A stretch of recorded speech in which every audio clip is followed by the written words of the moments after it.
You know, I don't know if this has ever happened to you. I'm sure it has. Have you ever gone to sleep?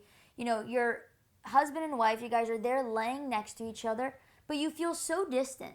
You feel like you guys are just a million miles apart. And you turn over to your side of the pillow. You just had a disagreement, an argument. You try to express yourself and explain. He wasn't listening, and you were speaking in a way that made him not listen or her not listen. And you both are in bed. You're miles apart, and you roll over, right? Let's say that you are the speaker in the conversation. You roll over, and you're feeling just frustrated and upset because you didn't feel like you were listened to. And then maybe you're the listener, and you roll over to your side, and you're just crying because you're thinking, what is going on in our marriage? What is going on in our relationship? Both of you are upset. Both of you are crying. Both of you tried to have a good conversation. You vowed that this was going to be the conversation, that you were going to just get it right. And you keep getting it wrong. Do you feel that way?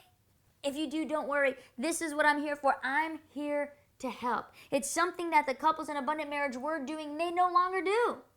There is a solution. So there was one of the couples who gone through the program. You know, there are a few of them who have gone through it now, and it's an incredible experience. And culture differences, gender differences, you know, nurture versus nature, the way you grew up, all of these start to come into play, and the way you listen and the way you speak. I don't know about you, but I don't remember going to school and having a class on how to listen.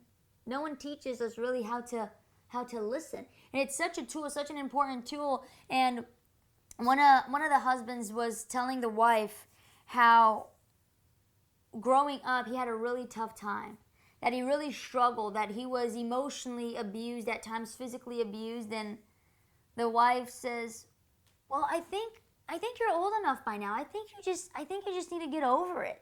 You just need to get over it. And when she said that, she didn't mean to harm him. She didn't mean to hurt him in any way, shape, or form. She didn't want to see him suffering. She didn't want to see him in pain. And in that moment, she tried to what? She tried to problem solve.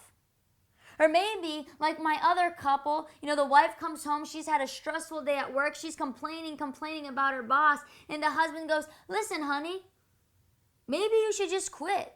Maybe you should find a new job. And she's thinking, I don't want a new job. I like the job that I have. Well, if you're complaining about it all the time, maybe you should find a different job. Oh, what happens? Wife immediately shuts down. The husband was trying to help, but he was using the wrong methods to do that. When I start to talk to the couples about this, about being better listeners and 3 ways to keep secrets out of their marriages, there always seems to be Amanda, but is this really going to work? I mean, I try. If I don't solve her problem, if I don't solve his problem, who's going to solve it? Nothing will ever get done if I don't give my opinions. Or if I let her talk and talk and talk, I interrupt because I have a valid point to say. Or I make assumptions because she always talks about the same thing over and over and over again. There is a better way. There is a better way.